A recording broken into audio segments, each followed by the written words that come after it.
এক এলাকারই। আমি রিপ্লাই দিলাম, ধন্যবাদ। তোমার রেজাল্টের কি অবস্থা? মারিয়া বলল, আলহামদুলিল্লাহ। তুমি কি আমাকে চিনতে পারছো? আমি বললাম, চিনবো না কেন? ক্লাস 1 থেকে কলেজ পর্যন্ত একই সাথে পড়া, হয়তো কথা হয়নি তেমন। তুমিও তো মিথিলার খুব কাছের বান্ধবী ছিলা, তাই না?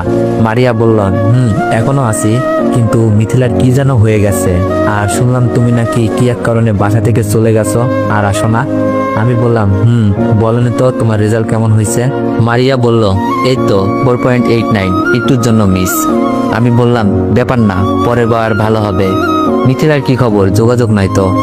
আমি জেনেও বলতেছি, দেখি ফেলের কারণটা জানতে পারি কিনা। মারিয়া বলল, মিথিলা তো 2 সাবজেক্টে ফেল করেছে। আমি বললাম, কি বলো? মিথিলা তো সবচেয়ে ভালো ছাত্রী ছিল, তাই না? সে কিভাবে ফেল করে? মারিয়া বলল, আসলে তুমি চলে যাওয়ার পর মিথিলাকে অন্যমনস্ক দেখতে লাগছিল। মাঝে মাঝে ক্লাসে বসে কান্না করত। আমি অনেকবার জানতে চাওয়ার পরও বলতো, তুমি নাকি মিথিলার কারণে বাসা থেকে চলে গেছো।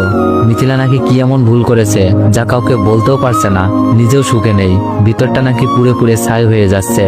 মারিয়ার কথা শুনে মনে হলো মিথিলা নিজের ভুল বুঝতে পারছে, আর নিজের ভিতর অপরাধগুলো জমে থাকার কারণে অন্যমনস্ক হয়ে লেখাপড়া নষ্ট করে ফেলছে। আমি বললাম, আচ্ছা মিথিলা সেই ভুলের কথা বলে নাই? কি এমন ভুল করছে? মারিয়া বলল, না, তবে মিথিলা বাঁচতে চায় না। মারিয়ার কথা শুনে খুব খারাপ লাগছে। আমি তো মিথিলার ভালো থাকার জন্যই কাউকে কিছু বলি নাই, তাহলে মিথিলা এত খারাপ অবস্থা কেন? আমি বললাম, আচ্ছা মারিয়া, একটা হেল্প করে দিতে পারবা? মারিয়া বলল, কি বলো? ভয়েস দিয়ে বললাম, মিথিলাকে বলবা আবার পরীক্ষা দিতে, সবকিছু আগের মতো করে নিতে, আর আমার সাথে যে ঘটনা ঘটছে সেইগুলো নিয়ে যেন চিন্তা না করে। আমি মিথিলার উপর রেগে নাই, মিথিলার ভুল আমি বুঝতে পারছি। আর বলবা আমি ভালো আছি, আর আমি চাই মিথিলা যেন ভালো থাকে। এইটাই মিথিলাকে যেভাবে পারো শুনিয়ে দিও। আচ্ছা ঠিক আছে, পরে আবার কথা হবে, বাই। মোবাইলটা রেখে ঘুমিয়ে গেলাম। পরের দিন সকালে মোবাইলে মেসেজ আসলো মারিয়ার। মারিয়া বলল, মিথিলা তোমার সাথে কথা বলতে চাই। এখন আমি কি উত্তর দিব ভাবছি। আমি মেসেজ সিন করে রিপ্লাই না দিয়ে অফলাইনে চলে গেলাম। মিথিলার সাথে কথা বললে হয়তো রাগ অভিমান সবকিছুই শেষ হয়ে যাবে। তাছাড়া প্রথম ভালোবাসা, কি থেকে কি বলে ফেলে আমি কিছুই শুনতে চাই না। রেজাল্ট পাওয়ার পর ভার্সিটিতে ভর্তি পরীক্ষা নিয়ে চিন্তায় আছি। ইচ্ছা ঢাকা ভার্সিটিতে পড়া, ইনশাল্লাহ আমি পারবো। আর এখন আমার লেখাপড়ার খরচ আমি নিজেই চালাই, আঙ্কেলের অফিসে চাকরি করে। আমি আর রিমি একই ভার্সিটিতে ভর্তি হলাম। একটা নতুন পরিবেশ, ভালোই লাগছে। আর রিমির সাথে আমার ভালোবাসার সম্পর্ক চলছে খুবই ভালোভাবেই। মনে হয় বেশি ভালো আমার কপালে নাই। আন্টি আর আঙ্কেল আমাকে খুব গোপনে ডাকে, যেন রিমি এই বিষয়ে কিছু না জানতে পারে। আমি তো খুব ভয় পেয়ে যাই। এত গোপনে ডাকার মানে কি? অনেক, তুমি তো আমাকে মায়ের মতো মনে করো, তাই না? আজ আমাকে সব সত্যি বলবা, আজ আমাকে সব সত্যি কথা বলবা, কথা দাও। আন্টির কথা শুনে তো কলিজা শুকিয়ে যাচ্ছিল। আমি কাপা গলায় বললাম, জি আন্টি বলেন। আন্টি বলল, তোমার আর রিমির সম্পর্কটা কেমন? বন্ধুত্ব নাকি অন্য কিছু? আন্টি, বন্ধুত্ব। মিথ্যা বললাম, আমার তো মনে হয় না তোমাদের সম্পর্কটা বন্ধুত্বের সীমাবদ্ধ। সত্যি করে বলো, আন্টি কি সব জেনে গেছে? আমি বললাম, আসলে আন্টি, আমি রিমিকে বন্ধু ভাবলেও রিমি অন্য কিছুতে নিয়ে গেছে। রিমির বিভিন্ন পাগলামি আমাকে বাধ্য করেছে রিমির কথায় সাড়া দেওয়াই।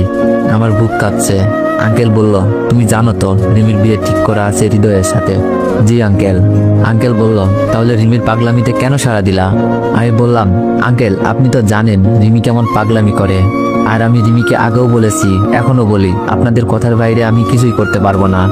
আর আমি জানি এই সম্পর্ক মেনে নিবেন না, কারণ কোনো বাবা মাই তার মেয়েকে এরকম ছেলের সাথে বিয়ে দিবে না। আমি কথা বলছি আর বুকের ভিতর কেমন যেন ব্যথা লাগছে, কারণ আমিও তো রিমিকে অনেক ভালোবাসি।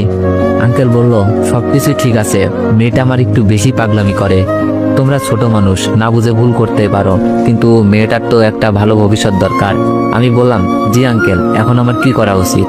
আঙ্কেল বলল, এখন যদি আমি বলি তুমি রিমিকে ভুলে যাও, অবহেলা করো, তাহলে রিমি উল্টাপাল্টা কিছু করে ফেলতে পারে।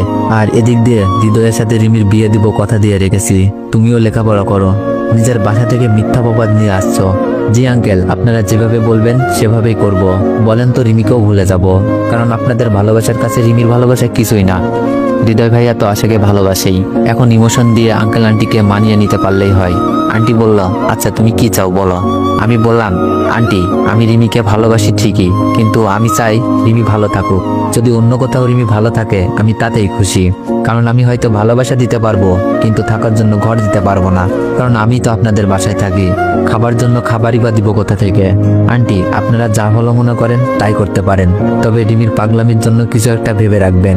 আঙ্কেল বলল, শোনো অনিক, তুমি একটা ভালো ছেলে, সবকিছুই এত সহজে বলছো, আর তোমার সবকিছুই রিমির ভালোর জন্যই করছো। তাই রিমিকে ভালোবাসা অপরাধ বলবো না, কারণ ভালোবাসার মানেটা আমি বুঝি।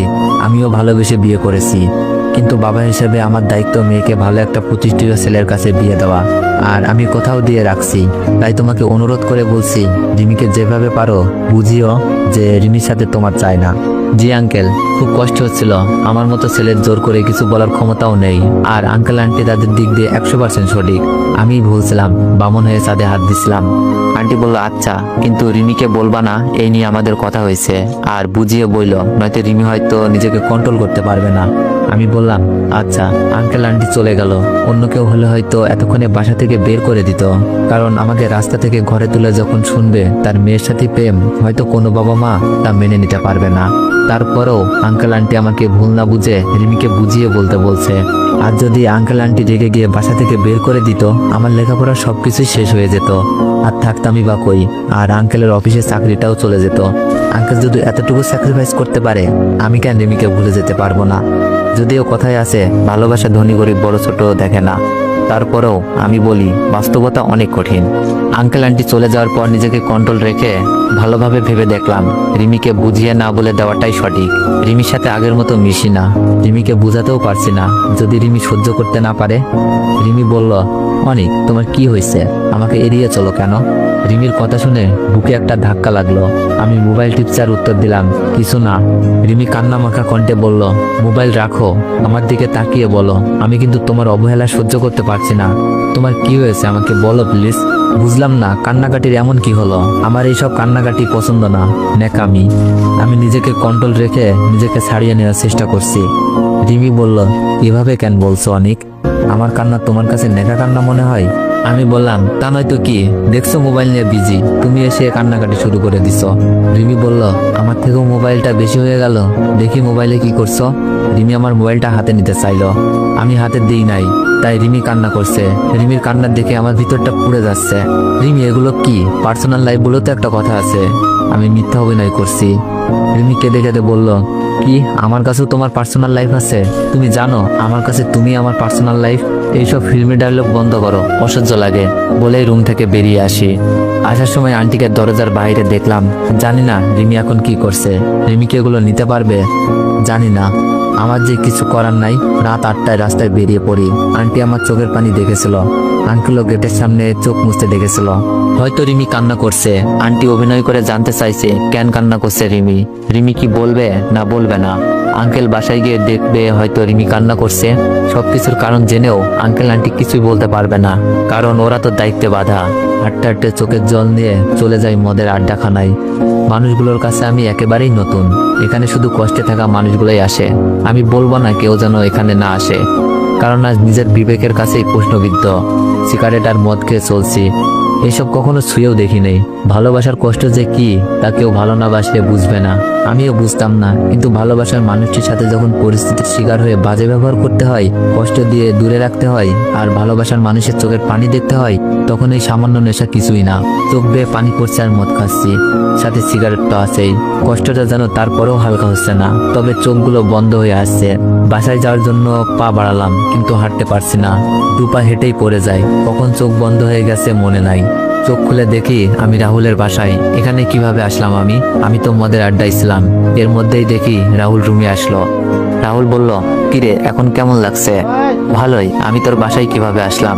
আমি তো আমাকে আটকে দিয়ে বলল, মদের আড্ডায় ছিলি, অজ্ঞান হয়ে পড়েছিলি। তোর মোবাইলে আমার নাম্বার পেয়ে ফোন করে বলল আমি গিয়ে তোকে অজ্ঞান অবস্থায় নিয়ে আসি। কি হয়েছিল তোর? তোকে তো কখনো কোনো বাজে নেশায় দেখিনি। আমি বললাম, তাহলে শোন। আমি রাহুলকে সব খুলে বললাম, আর এই কথাগুলো যেন কাউকে না বলে প্রমিস করতে বললাম। রাহুল বলল, আচ্ছা ঠিক আছে, এখন কি করবি ভাবছিস? আমি বললাম, আঙ্কেল আন্টি যা বলবে তাই। আচ্ছা বাসায় যাই, হয়তো ও চিন্তা করছে। রাহুল বলল, নাস্তা করে যা। আর কাল রাত থেকে রিমি ফোন করছিল, আমি বলছি তুই আমাদের সাথেই আসিস আর এখানেই থাকবি। আমি নাস্তা করে বাসার দিকে হাঁটা দিলাম। বাসা আসার মাত্রই আন্টি আঙ্কেল নাস্তার টেবিলে। রিমি টেবিল ছেড়ে দৌড়ে এসে আমাকে জড়িয়ে ধরে কান্না করতে লাগলো। আঙ্কেল আন্টি সবকিছুই দেখছে। তো এভরিওয়ান, পরবর্তী পার্টের জন্য অপেক্ষা করুন। আর যারা যারা চ্যানেলে নতুন আছেন সবাই একটু সাবস্ক্রাইব করে দিয়েন। আর 20কে সাবস্ক্রাইবার হতে অল্প কিছু সাবস্ক্রাইব লাগে, তো আপনারা এটা কমপ্লিট করে দিয়েন। ধন্যবাদ।